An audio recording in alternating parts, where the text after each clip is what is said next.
Welcome to the JTrain podcast. JTrain, Jared Freid, coming to you live from the West Village of Manhattan. We're here every Monday with your emails, your stories, your questions. I say it every episode. Let me say it again. Thank you. Thank you for listening. Thank you for telling a friend, a coworker, a brother, a sister, a mama, a papa. Anyone with ears will take the earless community as well. We love all of our listeners, all of our viewers. We're on YouTube. If you're not on YouTube, get on the YouTube, baby. Come on. It's Halloween. It's All Hallows Eve. It's time to get out of your comfort zone. Get on the YouTube, hit subscribe, because I got much more stuff coming there. We're putting up stand-up clips. We're putting up videos. YouTube.com/Jared Freid. And listen, if you're out there and you're in the Boston area, I'm coming to Boston. I'm coming home. Okay? First show is sold out at the Wilbur. I got a second show added. There are tickets available. So go to jaredfreid.com. I'm also coming to Miami for Thanksgiving. Come carve the turkey with your dear old Uncle JTrain. I'm coming to Virginia Beach. We got dates, but it's all leading up to taping a special at the Gramercy Theater. It's already sold out. You did it. Thank you. Totes preach. Ooh, it warmed my heart. We put those tickets up and gone. So thank you. I got cheers to you. I'll take my coffee cup. Cheers to you. Some people like that sound. Some people like a coffee sip sound. I think I like it. I think it's interesting that I like the sound when it's someone doing it with coffee. Not as into it when it's soup. Soup, I'd be like, I don't know. Coffee, I go, I kind of like it makes me feel warmed. It's there's a chill in the air. It's Halloween. I love Halloween. Stay safe out there on Halloween. I'm very excited about today's guest. A hilarious comedian. First time on the JTrain podcast, Zarna Garg. Thank you for coming on.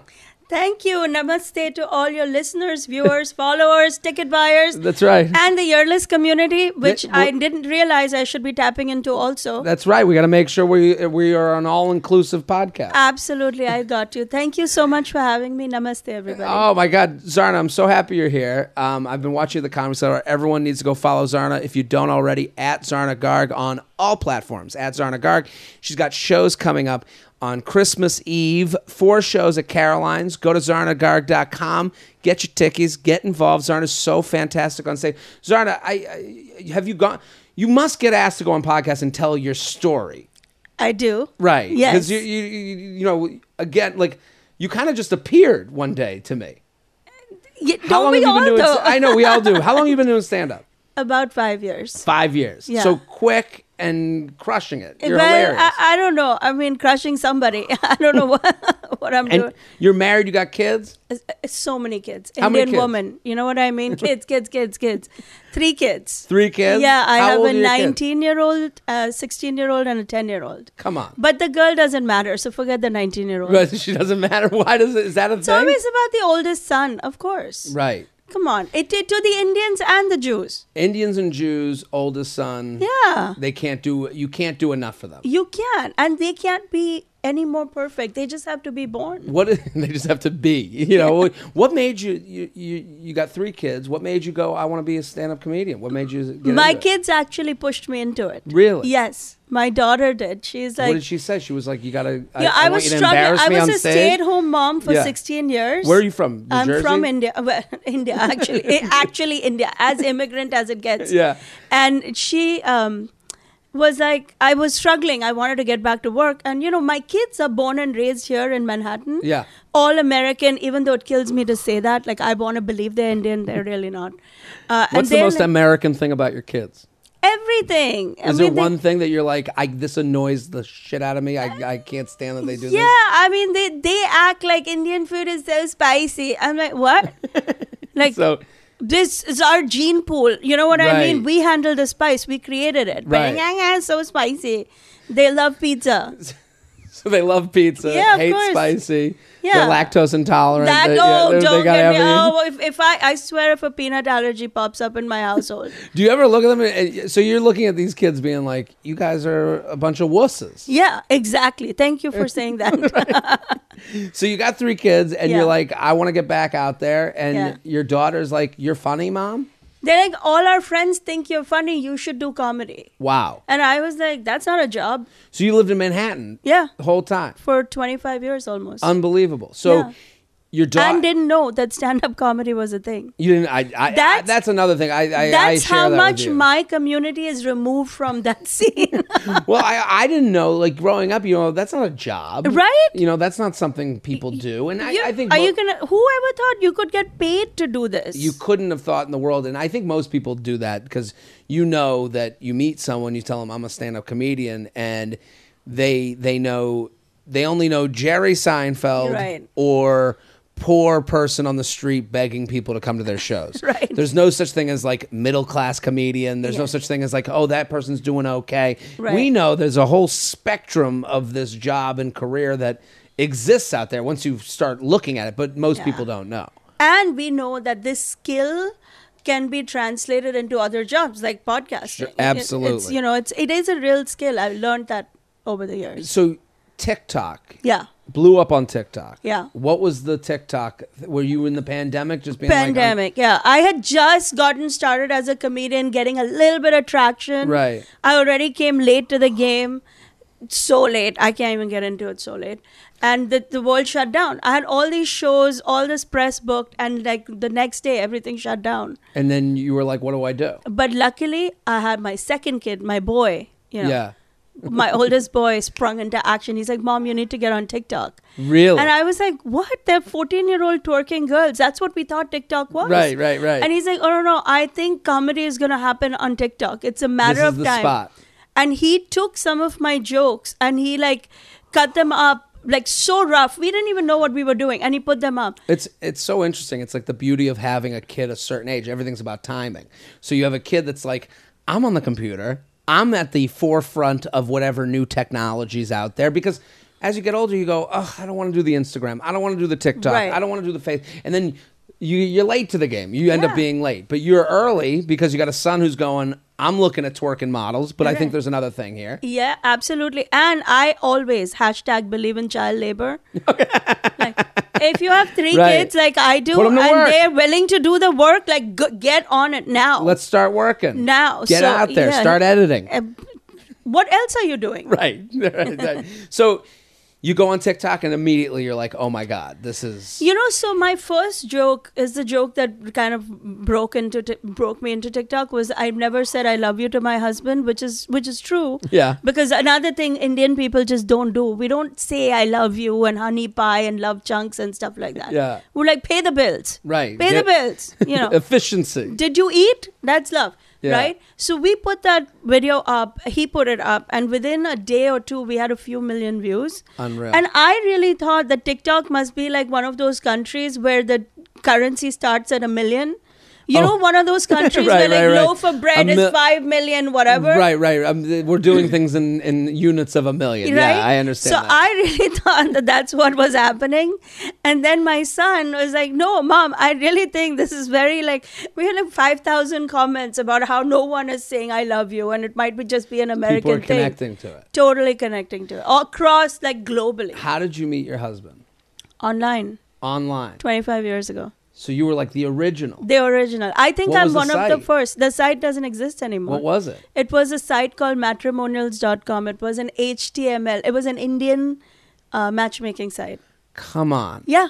And but we didn't meet the way people meet today. Like no one said you up. Right. Well, this wasn't late night text. Was... Well, that's the thing. When online dating started, right. It was people were very intentional. Right. They were like, I am here to date. Oh, you couldn't possibly find anyone more intentional than me. Right. Because How old were you at the time? I was 21. Okay. But in the Indian world, that's old. Okay. I know in America it's not. But in India, that's like, oh my God, it's over for her. Right. And ship her off. And when I was here back then in law school, the show Friends was on TV. Yes. You remember that show? Of course. Friends. Now, to an Indian person, that's the scariest show ever.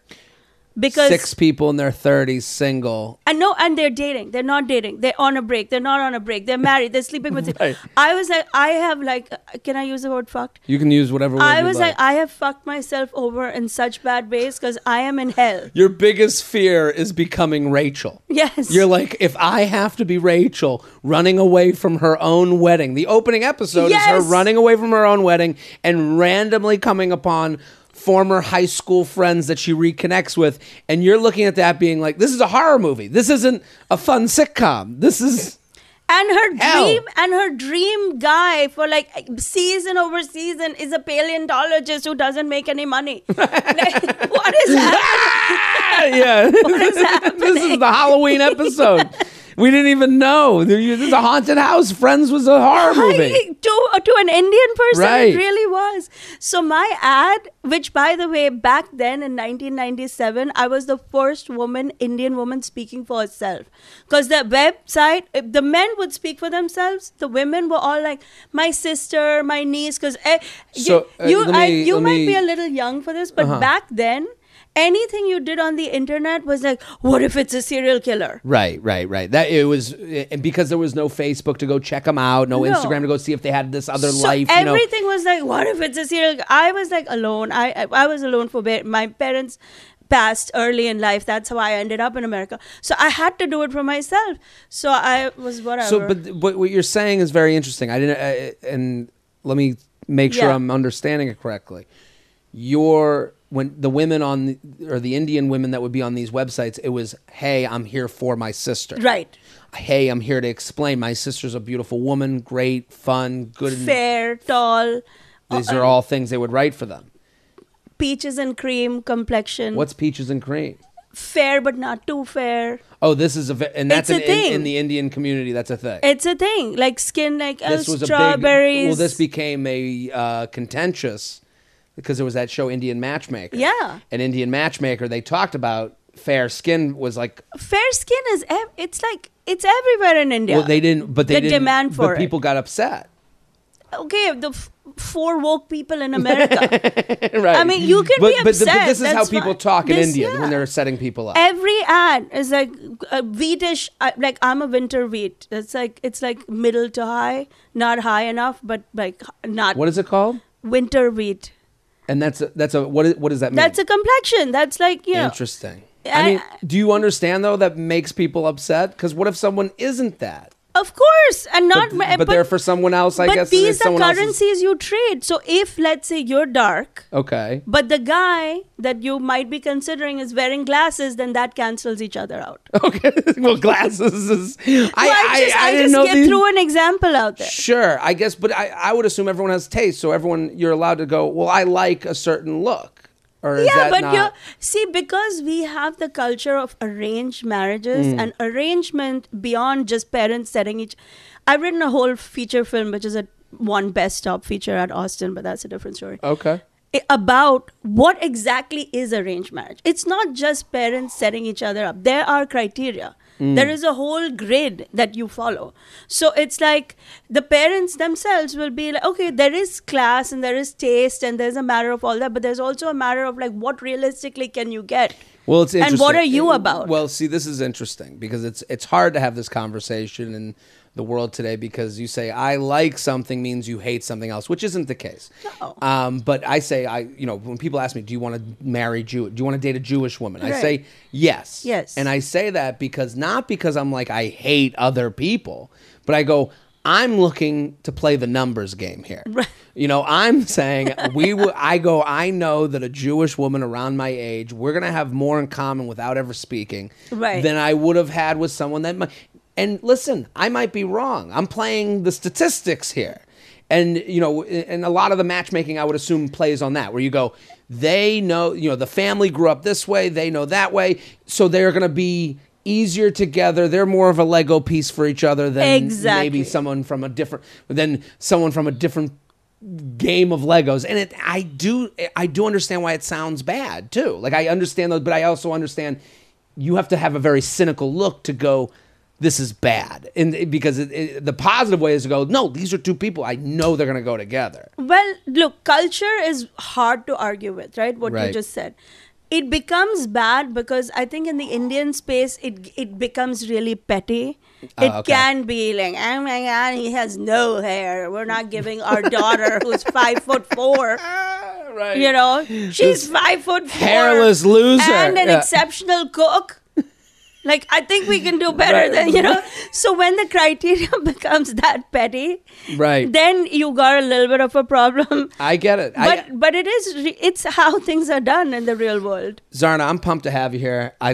We do this show to get different perspectives. I can't wait for you to answer these questions for me. I want everyone to go follow Zarna Garg on Instagram, on TikTok. She's all over the place. Her kids are working hard day and night, editing all her videos. So go follow Zarna. She's got shows at Caroline's in New York City. It's going to be December. It's December Christmas. 23rd and 24th. And I'm at the Orlando Improv Thanksgiving. You're in amazing. Florida too. I'm in Florida too. I'm in Orlando. I'll be across a little bit down south to the east. So Orlando, if you're out there, I know you're out there. I've done shows in Orlando. You're going to the Improv? Yeah. It's a fun club. So go to zarnagarg.com. Go follow all that good stuff. Are you ready to do these emails? Let's do it. JTrainPodcast@gmail.com. JTrainPodcast@gmail.com. Body count over 100. Do you understand what that means? I have an idea. Okay. Oh my God. This just turned into another horror episode. Well, this person writes, while discussing a meme recently, someone mentioned that they knew multiple people who had sex with over 100 people. That fact took me by surprise, and I started asking around to other friends, bartenders, etc. Most knew someone who was around or past that number, especially bar regulars and bartenders. Some of them even said their friends reached that number by their mid-20s. I think it's great to do your thing, and I'm jealous I didn't have a 6-month thing of sleeping with 4 to 5 different people a month. My question for you is, do you know many people who have slept with over 100 people? And do you and your guests think this about getting a high body count, just liking or needing sex, not being alone, or all of the above? What do you think of this? I don't believe it. I don't believe it either. I don't believe it. And plus, his math was a little off. Did you see there was a math problem in there? 4 to 5 for 6 months. I was like, that's 20-something people. Right. That's not 100. Yeah. The idea of counting, who you've been with, anyone that uses the phrase body count, I think less of. Yeah. Like, I think this is such an old conversation. Like, you at 21, I'm sure you weren't with a bunch of people at that age. No people. No people. No. And that's when you get in an arranged situation, is that brought up? No. Do people, do the parents know? Like, is that You're literally like handing over your virgin child to... Is that what it's like? And if something happened behind a tree at some point, no one's ever going to talk about it. Okay? Right. We don't talk about the tree But sex. it's not going to be 100 people. Right. Because at that point, you're going to be the witch that's going to be burnt at the stake.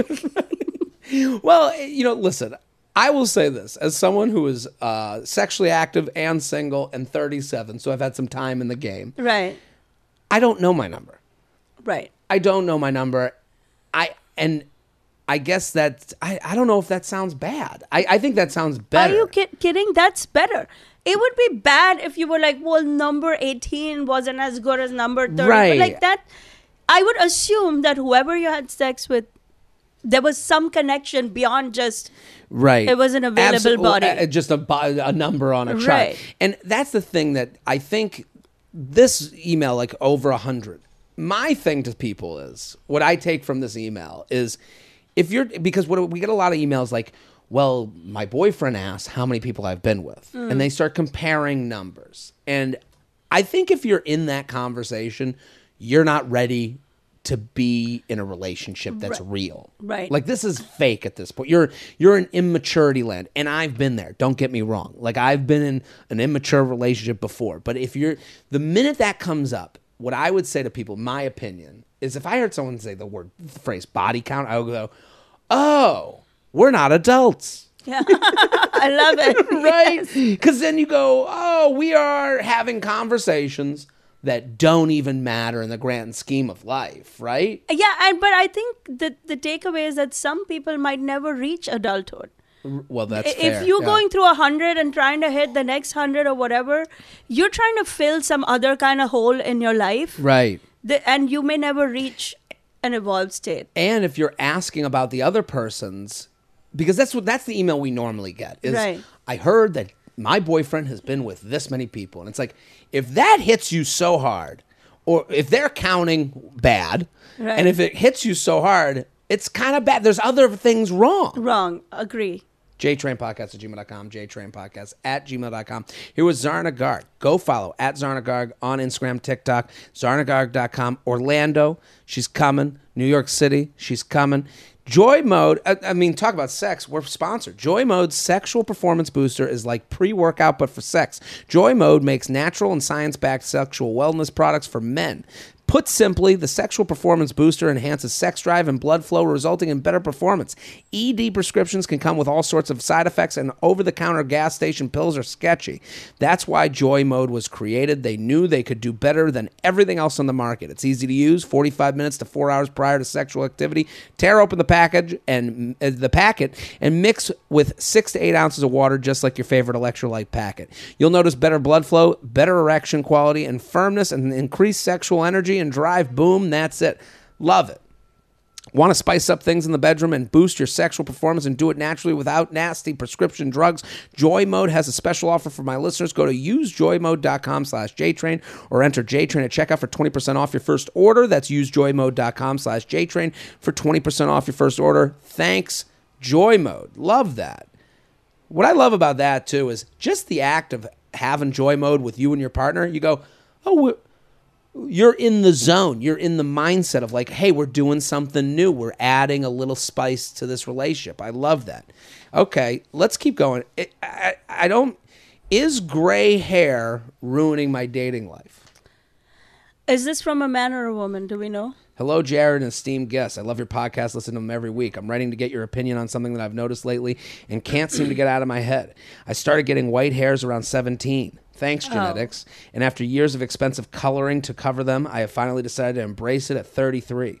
Recently, the last few dates I've been on have ended with a guy, so I'm assuming this is a woman, with the guy saying he doesn't feel a connection. When I have generally not been told that as much in the past or have missed the vibe completely. I don't think I'm doing much different on dates to warrant this recent streak, and I am now wondering if the gray hair is playing into this. My dating profile doesn't have outdated pictures, but I have taken 5 to 6 that I like within the last 4 months to completely update every picture. I've added one picture taken from the last month that has white hairs in it, but I am afraid they aren't focused on the details and are missing it, LOL. I regularly get comments from random women, but then men I am around always seem to make a comment that implies, do you know your white hair is showing? What's the comment you're getting? I don't know. I'd like a little specific on that one. I'm curious to get your thoughts. Should I go back to fully coloring it for the sake of my dating life, or just shake this off as a bad run of dates? Thanks for all you do. Gray doesn't mean granny. Zarna, what do you think? It's hurting her dating life. You think so? 100%. 100%. 100%. It's a young people's game, and you got to do everything you can to look younger. This is interesting. I feel bad saying it. I wished it wasn't so, but it's like in the world of entertainment, it's the same. Right. You can't. Hair dye exists. There's no reason to take on this fight. What's the reason to take on this fight? I think it's let me push back a little bit. Yeah, sure. Because I think you look how you feel. Right. So I think what happens with the gray, listen, I have seen the Dove body campaign. Yeah. They have the women with the gray hair and they're dancing and, having a great time in their gray hair. And there's this gray empowerment. I think I looked at here's the thing. I'm a fucking animal. Okay. So I'm on Instagram and I am on the For You page. There was one moment, I'll never forget this. I looked at this woman with gray hair and I'm like, she's fucking hot. And and then all of a sudden, my whole For You page is these graying bombshells. And they're, and I'm like, how did this happen? Because I looked at one picture. You thought about it. And Google caught it and Apple caught it and they were like, we got you. This is exactly what happened. Yeah. And I go, and I'm sitting there going, look at all these fucking beautiful women with gray hair. And so I was, but they were all, but then what happens is, on Instagram, everyone, and this is in the world we live in today, is find your niche sometimes and make sure your niche is a punch down niche, right? So gray is old, quote unquote, and they're taking the power back. And so what they do, they find a community of people that go, yes, we're gray and we're proud of it. And then the person at the front of the line is hot no matter what. gray no matter what. And they got a line of people behind them that do they believe in the cause or are they doing this because someone convinced me otherwise? So this is kind of my point. If she loves her gray hair, she's going to be fine. If she's doing this because look at what she said in her email. She wrote, the women come up to me. Yeah, right. Of course. Of course. Woo, we're doing it. Oh my God. Frenemies, all of them. Bitches. They're like, we don't need her in the mix. Right. Well, she might be really hot, this woman. That's the thing. Yeah. I think, you hear from women, they go, oh my God. And women dress for other women. Yeah. Don't get me wrong. Yeah. But they go, okay, yeah, I do feel this. I would say to her, she has to have a talk with herself. If she loves it, she loves it. What I will say to her, there's another thing in her email that has nothing to do with her graying hair. She wrote, I'm 33. Okay? That means you're probably going out with men 35 to 30, 40 to 30. Yeah. Those men are always going to be quicker to let you know that they're not looking for anything more because they know it is evil to waste your time. So they're on these dates. So, again, like two things might not relate. But when she says, I'm 33, she's going on dates with guys that are around her. I'm sure she's not going out with a 25-year-old guy. No, but maybe a 45-year-old. But a 45-year-old, if he's on a date with a 33-year-old woman, he knows that she probably wants something more. Right. Of course. So that's why they're getting but I haven't taken, so she writes, I don't think I'm doing much different on the dates. Doesn't feel a connection. And with the guy saying he doesn't feel a connection. You're more likely at 33 to get a guy saying, I don't feel a connection, gray or no gray, than you are maybe at 30, maybe at 29. I know at 25. Do you know what I mean? I know exactly what you mean. But I'm not sure why, unless this is the hill you want to die on, why make it hard for yourself? There's an easy fix for this. Well, that's the point. How do you feel with the gray hair? Right. Because, listen, I'll say this. When I'm feeling good, I change my clothes. And this sounds disgusting, but I'm a guy. I'm a disgusting animal. But when I feel fat and I feel hungover and I'm eating wrong, I start wearing the same pants over and over again. Right, of course. Because they feel good on me because I don't have to change out of them and put on the tight jeans. Right. And I don't look as good to the world because I don't feel as good. So I think that's a part of this where it's like, are you doing this because you have to figure out why are you doing the gray hair? If it's because you're on Instagram being like, I feel amazing, look how good it looks, keep doing it, girl. But if you're doing it to, because you're like, fuck it. Right. That might not be helping you. And fuck it translates on a date. Now I'm with someone who's not as excited to be there. When I'm feeling good, I got the nice pants on, I got the new clothes on. I live that. You know what I mean? Jared, you're a therapist. Did you know that? Am I? Yes. No, this was really deep what you just did. This was really deep because I agree with you. You know what I'm talking about? I know exactly what you're saying. It's like, why are you doing it? Why are you doing it? Why are you doing whatever it is that may be causing this doubt in your mind? And she's not writing it. And that's our job. Look at this email. She didn't write, well, I'm doing gray hair because fuck it. But she never wrote why. She didn't write, I think it looks so fucking hot. She wrote, what did she write? I started getting white hairs after, she blames the cost. After years of expensive coloring to cover them. She didn't say, I love how I look. She's saying, it's fucking expensive. I'm in. I get it. I think there's a different vibe and mentality when it comes to when you do it for that reason. JTrainPodcast@gmail.com, JTrainPodcast@gmail.com. Here with Zarna Garg. Go follow Zarna Garg @Zarna Garg on Instagram, on TikTok. We're sponsored people. What's the first thing you do when you wake up? Is it check your credit score? Didn't think so. At Chime, that's exactly what they do. With their secure Chime Credit Builder Visa credit card, you can start to build credit with your own money. Chime reports your payments to credit bureaus to help you build credit over time. Their members see an increase of 30 points on average. That's huge. All of this with no annual fees, large security deposits, or credit checks to apply. So start your credit journey with Chime. Sign up takes only 2 minutes and doesn't affect your credit score. Get started at chime.com/JTrain. That's chime.com chime.com/JTrain. The Chime Credit Builder Visa credit card is issued by Stride Bank NA pursuant to a license from Visa USA. Chime checking account and $200 qualifying direct deposit required to apply for the secured Chime Credit Builder Visa credit card. Regular on-time payment history can have a positive impact on your credit score.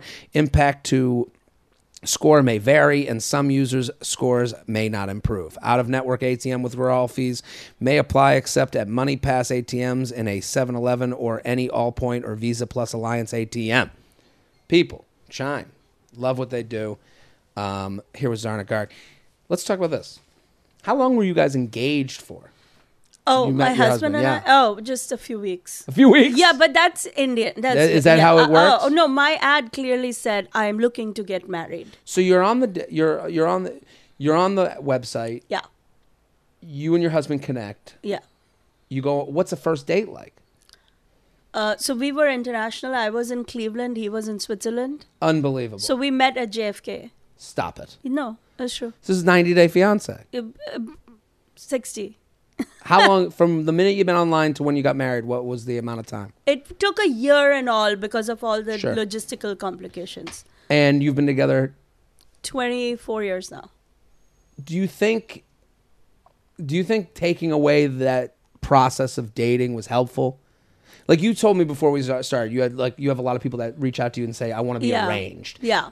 And it goes back to what we talked about in the beginning, where it's Yeah. like people do want to be fixed up. Yeah. People I think so. Oh, right? I know so. Yeah. I would like to be fixed up. Right. You go, I want some, but you want thoughtful fixes up. Right. Because that's what Indian people do. They go, Right. and what you were talking about before is so what people wish they had. Right. They wish that someone would go, oh my God, you know who I think of for Zarna?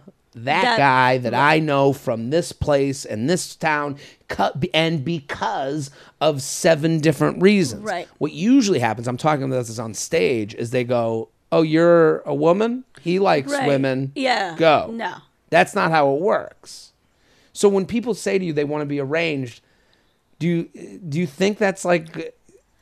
I mean, I get it, but I get it because I come from a world that even though I wasn't arranged, I've seen a ton of successful arranged marriages. Right. It definitely works.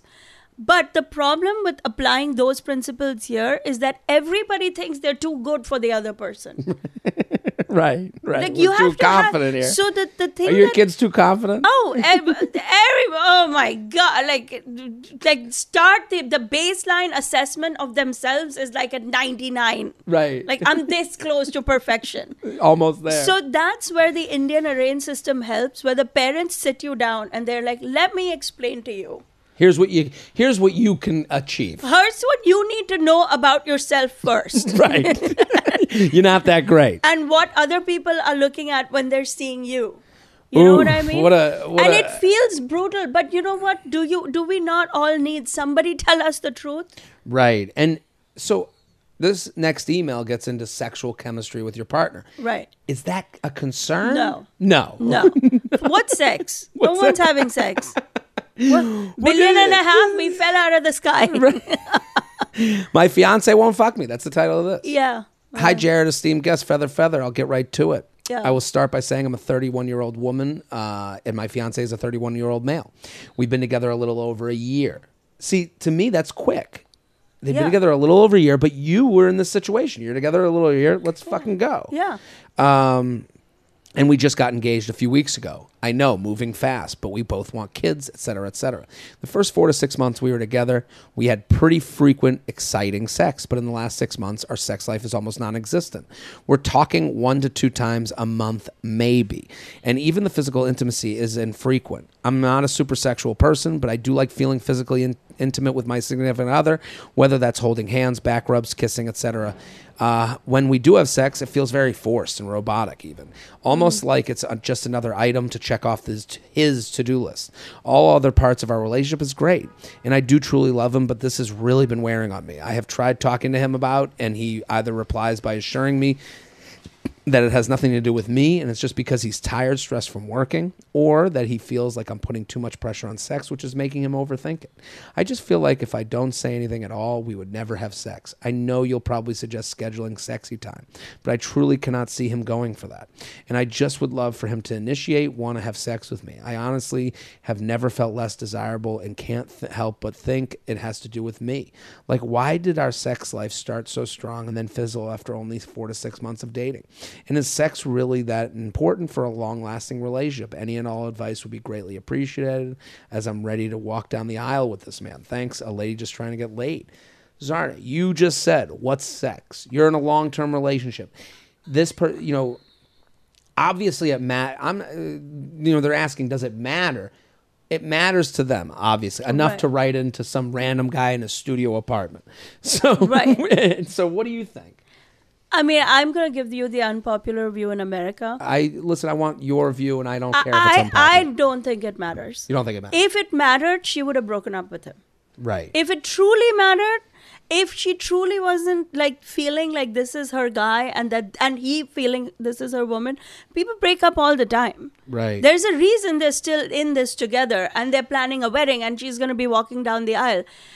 I think sex has been... It's a complicated topic, and in America has been overhyped. Like, you have to believe that everybody's having it all the time, and that's the foundation to everything. And I just don't come from that world at all. And I would agree with you. I mean, look at the last email with 100 partners. You go, overhyped right. is a proper phrase, because most sex is to-do list item. Especially in a relationship. When she says, I feel like a checked off his to-do list. I've been in relationships where that has been necessary, that to kind of just, let's keep it moving here. Right.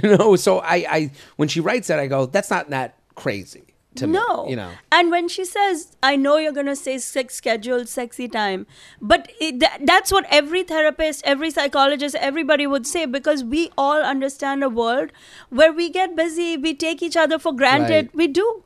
That is a sign of emotional intimacy if you're taking the other person a little bit for granted. You're not constantly stressed out that if you don't do this, if anything, she seems worried. He seems relaxed. That's interesting. And she's already brushed away an idea that I've given out in this podcast before, to schedule a time. Right. But if I'm looking at what he's saying, you have to play, like when someone gives me a rebuttal, right? If someone says, I'm not going to buy because of this and this and this, I go with the rebuttal. So, like, if his reason is too tired and stressed from working, right, take him at his word. Let's take him at his word. Agreed. Let's believe what he's saying, because she's going. When she says, I'm taking it personally, I feel less desirable. I'm sorry you feel that way, and I'm not telling her how to feel, but I'm saying you're not believing him. You're going, it must be me, so I feel less of myself, because it can't be that he's stressed and tired. Right? Because every guy wants sex, is what she's saying. But I understand why she's feeling that way. Because if you look at the world around us, you would believe every healthy, happy relationship is sexed up. Right. And that's just not the truth. Not in my experience.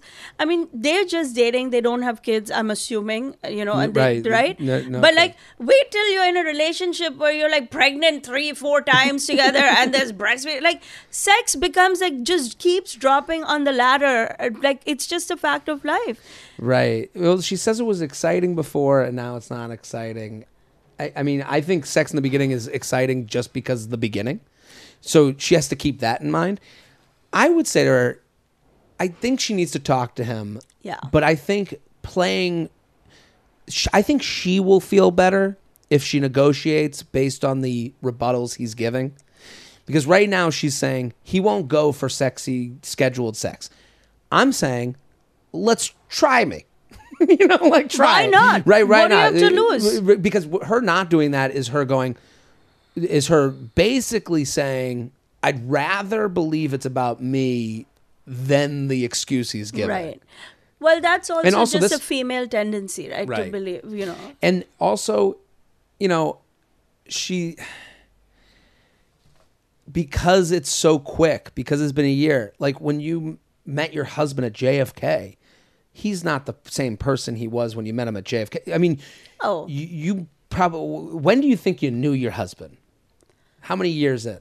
Oh my God. I still am not sure. I'm still like the other shoe's going to drop any day now. No, it takes a while. When did you think, like, because I feel for this person because I'm single, 37.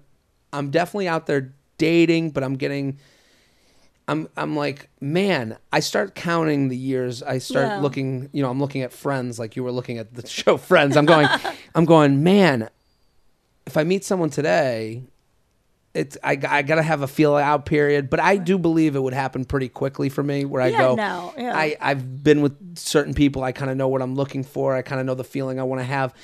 So I understand where I'd be like a year in, I could be like, we're living together and we're engaged. I could see that happening for me. So that's why I understand her. But then I would go, holy shit, I don't even fucking know this person. Like my parents met at 25. They had me at 27. They have now. I look at them and they're like a brother and sister team. I don't mean that to sound gross, but like they are more family than they are anything else. They're a unit. Yeah. And I'm thinking at 37. I'm like, man, it took them years to get to that. Of course. So this person, you don't even know this. They're more this person than they were the person a year ago. And maybe you have to realize that might not be your person. Or just like Zarna said, I think what you said is correct. Like, you still like them. You're here negotiating.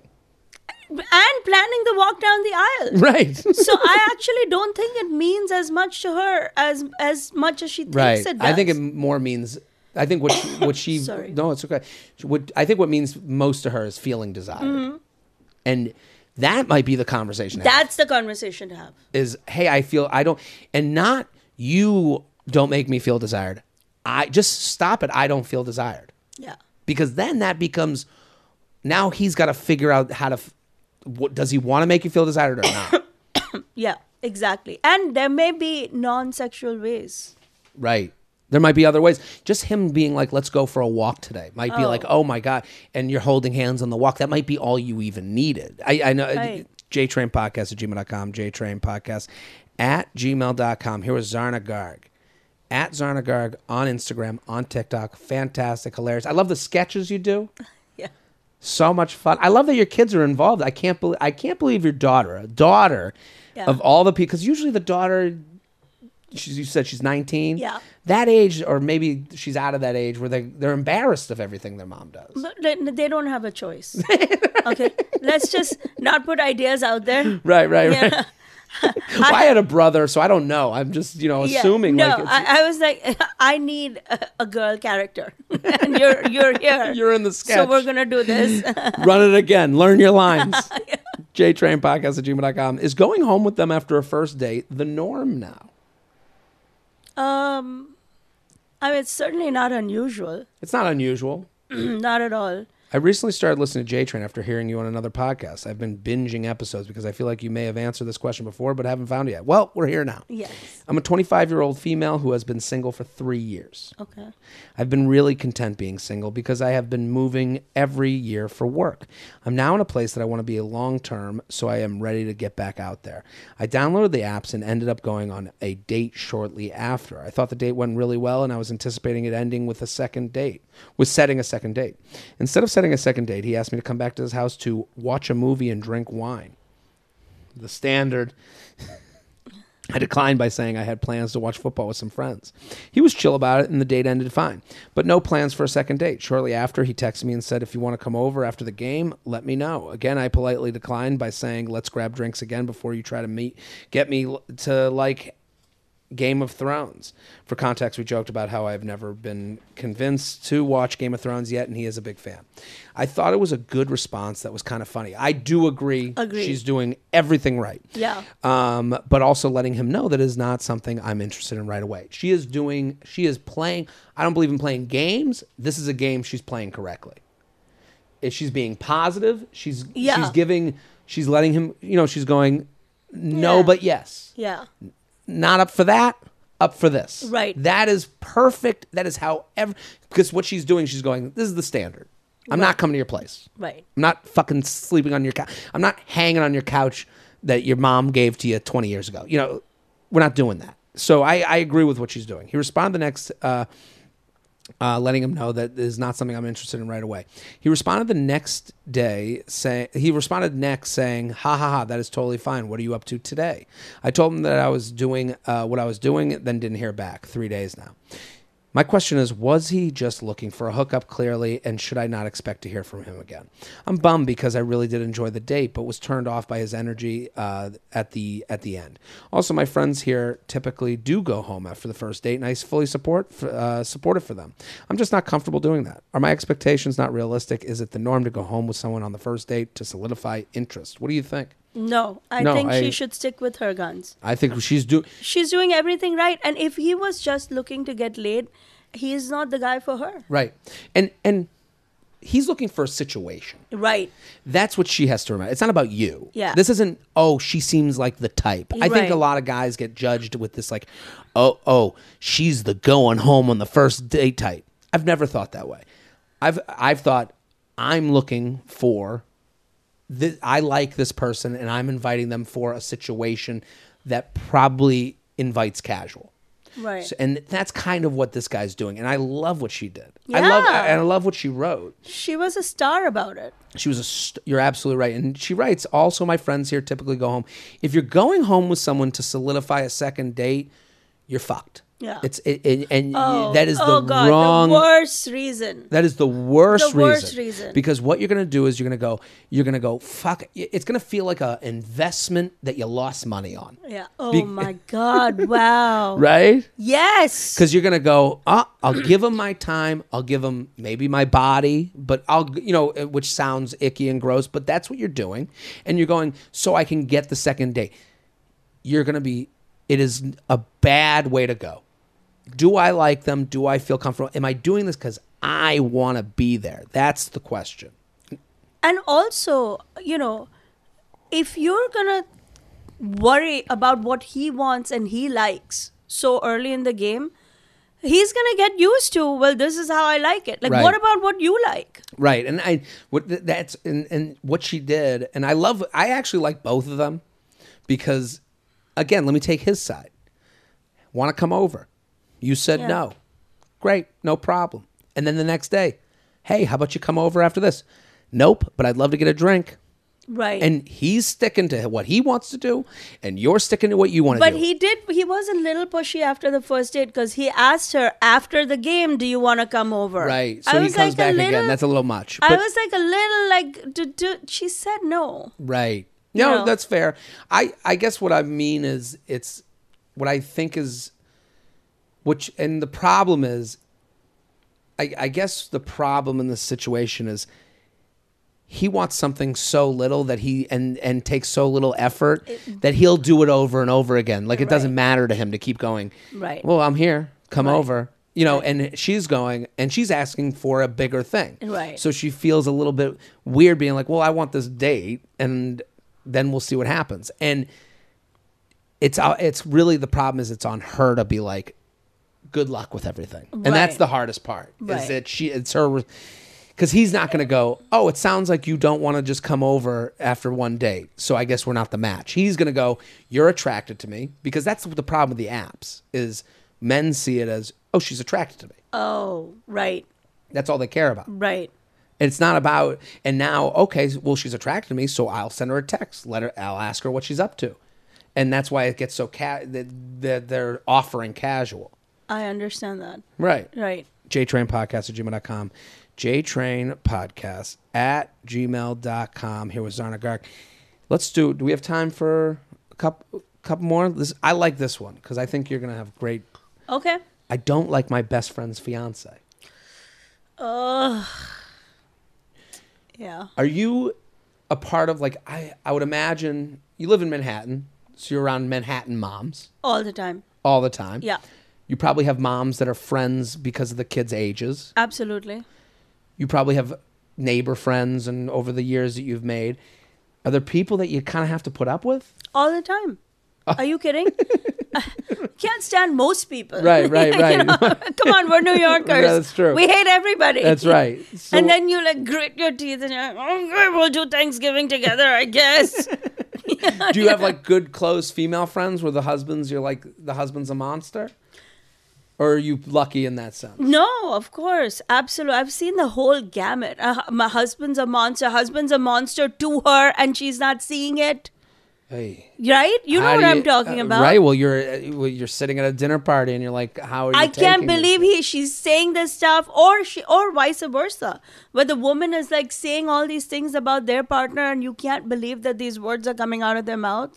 I just taped a Coffee with JTrain episode. If you want to hear the full story, it's on my Patreon, patreon.com/JaredFreid. But I talked about how a guy threw money at me on stage. So I was at a comedy club, not the Comedy Cellar, not Gotham, not New York Comedy Club, not the Stand, not Stand Up New York. You can make a guess from there. Okay. I'm not at this club a lot. I go on stage, and this guy was rude, and I say, "Wow, I got paid $7 to be on stage, and this is how someone treats me." He takes $2 out of his wallet and he throws it at me. Oh. And I tell the whole story on Patreon. I mean, this is.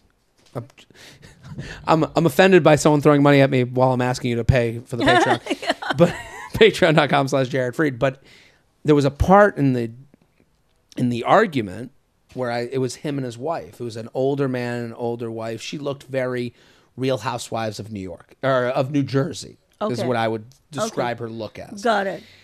And she kind of was smiling, but with that, like, not smiling, like uncomfortable smiling. Right. Oh, she's looking at him. She's in a state of shock too, probably. Right. Looking at me. And I looked at her, I was like, this is what aren't you embarrassed? You're with this person? And there was a moment in my mind where I'm like, they've probably been married 30 years. Right. And yeah, she is with this person. Like, Yes. what's she going to say to me? Yes. It's like, yeah, I deal with this in so many different iterations and ways. And we've lost friends, and we've gained friends because he acts this way. And I'm here. This is what I'm stuck in. And I had that moment. I was like, "Oi!" I was like freaked out. I thought of her the most because, like, what's she gonna do? She has to go home with him. Right. Hey, could you imagine? And I wonder what their conversation. Well, it goes in two different ways. She either totally agrees with him no matter what. Or they just live parallel lives, Right. like long-term married couples. Sometimes you just have to accept you're not gonna get it all, right? Right. There's gonna be moments where the one spouse is gonna go so off the handle that you just can't control it, Right. and you start assessing, like, am I really gonna break up what I have over this, or You do or the am I math. gonna find a way to like live and look the other way, and you know what I mean? Right. It's funny because it's young people that listen to this show. There's people that are like, and I know this as a young person who's getting older, you can be a little too precious with your own life. You know, this person's looking at their best friend's fiance, and they're like, how are we going to go on double dates 20 years from now? It's yeah. like, you might lose this one. Right. Right? Jared and Guest, big fan. I'll get right to the point. I do not like my best friend's fiance. My friend is someone who has always wanted to be a wife and become a mom. She feels like her clock is ticking, despite continuous reassurance over the years from her girlfriends that she is not, quote unquote, behind. We are 30. Her fiance is a good time guy who is generally quite friendly, social, and fun to be around. He's not a monster or anything, but let me explain. First, he still lives with his parents. Oh. You couldn't have said a worse thing to Zarna. Get out. End it. So he lives with his parents. Always has. He has a degree. Always has. Oh, it got worse. Yeah. This is Zarna's new nightmare. He has no job. No. No, I don't like this fiance. No, get him out. He's balding. He has a degree. Okay. And a job in the medical field. That means he's not a doctor. Whenever someone's like, I work in the medical field, that means I'm not a doctor. Pharmaceutical sales. Right. Okay. Good money in pharmaceutical sales. This is not out of financial necessity. So he's living at home because he likes living at home. Because he wants mom to take care of him. This could be your son, the firstborn son. Never. Never? Never. So you love the firstborn son, but you would Right. never let him stay No, home. but he has to. Yeah, he Shoo, has to, get outta here. Fly, birdie, fly. Okay. My friend has been independent since college, and last year actually moved into his parents' house to save money for the wedding, aka so he continued being taken care of by his mom. Hold on. Always has. He has a First, he still lives with his parents. Always has. He has a degree and job in the medical field. This is not out of financial necessity. My friend has been independent since college, and last year actually moved into his parents' house. Oh, so I'm guessing they're a gay couple. Into his parents' house to save money for the wedding, aka so he can continue being taken care of by his mom. He has never maintained a home or managed real adult responsibilities like paying bills, household chores, or even buying groceries. Aside from this failure to launch situation, his personality just drives me nuts. He can be problematic, occasionally using homophobic slurs, saying the F word as an insult like it is 2004. Okay, yeah, that's bad. Overall has an obnoxious personality, is super arrogant when he's drunk, multiple times a week. So they're not a gay couple. I think there was a mistyping there because she said actually moved into her parents' house to save money for the wedding. Sounds like she moved into his parents' house. Oh. The fiancé moved in with him, and now they're both being taken care of by his mother. You're absolutely right. It sounded like that. My to me. friend has been independent since college, and last year actually moved into his parents' house to save money for the wedding, aka so he can continue to be. So this was comfortable for him. This person believes that the woman moved into his parents' house not to save money for the wedding because he likes it more in the parents' house. But she obviously agreed. I mean, would you know what I mean? What would it take for me to move into somebody's parents' house? You have to agree to it. You have to agree to it, and it would take me feeling like I was getting something on the other end, which she does believe. She's getting savings for the wedding. Right. But this friend doesn't buy that. Oh, that's interesting. And I guess it's worse that he uses the F word because this is not a gay couple anymore. No. So, yeah. Overall, has an obnoxious personality. She is one of my best friends, so I'm around him a lot and find myself relieved when he can't make it to something. They bicker constantly in front of us and create tension at otherwise fun, lighthearted events. Oh, and I'm also a bridesmaid in their approaching wedding. So here comes my question. How do I support my friend in her relationship when I really don't like her partner? If I believed she was happy, I wouldn't feel so conflicted, but I really feel like she is settling because she wants to be a wife so badly. It feels weird to stand up in a wedding that gives me the heebie-jeebies. Sincerely, failure to launch, fiance. Zarna, what do you think? This is tough. I think it's hard to judge a relationship from the outside. I'll just say that.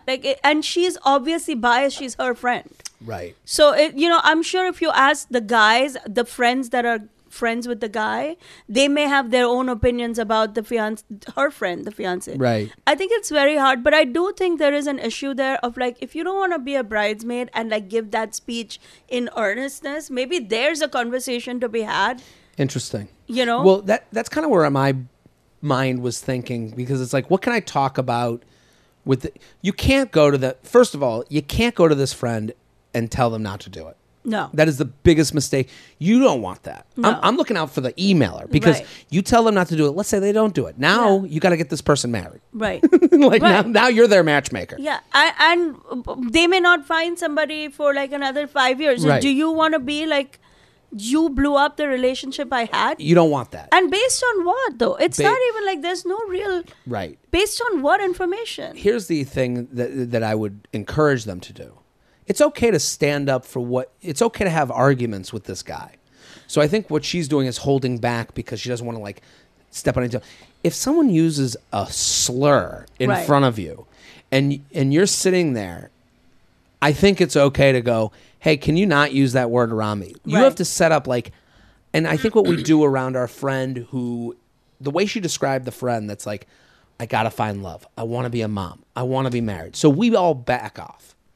You're at an event and you give this guy every benefit of the doubt because you're no, our friend wants, and you don't want to be the friend that makes them, and you don't want to ruin your relationship with your friend, so you back off. Maybe you notice it and you go, ugh, I don't like that he said that, but I want to be good to my friend. It's time to stop being, the only way to be good to your friend is to be honest with this guy. But did you I sensed a little bit of judgment from the emailer about her own friend? Oh, absolutely. It felt like a little judgy, all she ever wants to do is be a wife. Right, I'm saying, First of all, who are you to judge? Right. And it feels like she's already coming from a place of like, whatever her friend wants is wrong. And then the guy is like, everything wrong. Right. I guess I agree with you. I hear it because I think she's like, why is she with this asshole? Right. And she's going, well, she always wanted to be a wife and a mom. And so she's taking that to like make her point. Exactly. And I'm not sure if that's, you have to wonder like who will be good enough for her, for your friend. I don't know. I guess. And is your friend's aspiration all wrong? Right. If it's a woman who's approaching 30, as she's like, she's not too late. The friend thinks she's too late. I don't know that anybody is in a position to tell somebody else, it's not too late for you. Right. If you think 30, if you're ready, you're ready. 30 to an Indian person back home is like, oh my God, like it's over. Like, where are the grandkids? Where are the grandkids? Yeah. So it depends on the world that you come from and what you believe. So I And I agree with you because that's in the world of like telling someone how to feel. You can't tell your friend how to feel. You can't. They can feel however they want, and if they feel 30 and they're ready and they've got this guy and that's who they're working with, okay, that's who they're working with. I think if this person needs to go, that's what they're doing, and stop being so afraid to speak to someone human to human. I think she's not talking to the fiance. She's avoiding the fiance because she's trying to be good to her friend. I think it's time to go, they're a couple. Yeah. I need to approach them as a couple. I'm going to be hanging out with him. I'm going to let him know what I'm comfortable hanging out with. Right. And he might hear that and go, all right, I got to be different around these people. I got to figure out how I act around these people. Or he doesn't. And then maybe your friend gets pushed away and you got to find new friends. And that's the reality of life. It's tough. JTrainPodcast@gmail.com. JTrainPodcast@gmail.com. Here with Zarna Garg. Go follow Zarna at Zarna Garg. Let's do one more. Is that cool? Okay, yeah, absolutely. Go for Best it. friend got engaged 2 weeks after me. Okay. This is I like this one because this is in the gray a little bit. Yeah. Jared, longtime listener of both JTrain and You Up. My best friend of 20 years has been with her boyfriend for 4 years. Let's call them Jason and Emily. For the first 3 years of Jason and Emily's relationship, myself and all of our friends couldn't stand Jason. And another one. He was controlling, misogynistic, overall incredibly competitive with our friends' relationships. He would always try and appear to have the strongest relationship. Okay. As a result, my friend and I have had a falling out when I voiced my concerns. This is what we just talked about. It's a trend. It happens. Right. Fast forward, I let it go. It wasn't worth losing my friendship over, and knew that he only acted this way because he was insecure. I spent the last year making a real effort to include him in a cottage, weekends, dinners, and getting to know him more. I was starting to accept that Emily was happy, and that's all that mattered. See? Okay, so this is the other side of the coin. 2 weeks ago, my boyfriend of 7 years and I got engaged. It was great. Well, congratulations. It was great, and Jason and Emily came over to celebrate with us. I've been telling Emily all summer that I knew it was happening in August. What do you know? 2 weeks after we got engaged, Jason booked a last-minute trip to Europe and proposed to Emily. He got his grandmother's ring without even getting it resized to fit her finger. I've now learned that he actually misread her letter and gave her the wrong ring. To me, pretty clear that it was rushed and unplanned. On a superficial level, I'm annoyed that they stole our thunder, which I will get over. What I can't get over is that it brought me back to this awful place where with Emily, where I feel like I have to be fake around celebrating their happiness. Jason has robbed me of the ability to be genuinely happy for my friend, because now how could I be in this situation? It's so weird. Jared, how do I approach this with grace and not ruin Emily's happiness with my own annoyance? We were both each other's maids of honors. And I already don't want her involved as much because I feel like this situation has tainted my celebration. It's tough. Tough. Thank you so much. What do you think? Tough. I still think maybe they have to talk it through, and maybe there's a way for them to back out of the wedding and the maid of honor duties. So you think the maid of honor duty, that's one thing where you go, that's the problem? Because I think that's interesting. I've had friends get kicked out of wedding parties. But it's only so women. much pressure on the Right. women. Right. And like, see, even if you read that whole email, it's about like, how do I, because if you remove the maid of honor duties, there's no pressure to like him and be around him as much as you need to. It all comes with there's going to be this big day and I'm going to have to do all this stuff. And I don't Did you have really a maid of feel honor or anything like that? Did you have that type of thing? Do they in Indian weddings? It's some version of it, yeah. Okay. Yeah, but at 21, it's a lot less. 22, it's a lot less complicated. Right, because these are friends I knew like growing up. college friends, in my Right. case, law school friends. Whatever. It wasn't this complex. This is complex. Yeah, but I have been in weddings where I haven't really felt like in American weddings. Yeah. Where I've had to be like, I don't really. Did you go agree through with this. it or did you back I out? did, and I regret it after the fact. Really? I really do. Because I think that as hard as that would have been, I should have had an honest conversation with my friend and let her go on to have her dream situation with somebody else in my place. But how would your friend feel? Like, there's like you on the other side of that, like, Yeah. wouldn't you just faking it? Doesn't that help your her See, feel good here's on the her thing. day rather than I come from a place of believing, and I think as comics, we both might believe the same thing. People know what you're thinking. It is very hard to fake feelings. So I think what happens in this wedding type And situation that's what she's talking is about. that you get caught in but she asked me to be the thing and now I agreed to be the thing and the dress has been ordered and I really think that if it's a real friendship and you just talked it out, the person might be hurt for a minute, but long term for the friend relationship to evolve, that moment of truth might actually be a good thing. I agree with you. I don't know if it's stepping out of the wedding, but they got to talk. They got to talk it out. Because she wrote something, she already lost the friendship once. And then the way she wrote it is interesting. She wrote, I let it go as it wasn't worth losing my friend over. Right. And it's like, no, we need to let this go. Right. You feel like you're better than them.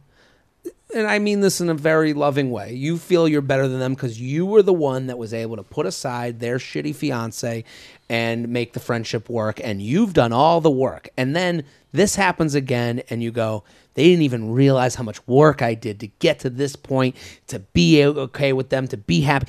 So you're mad at your friend because they don't realize the work you did to make this friendship work as it is today.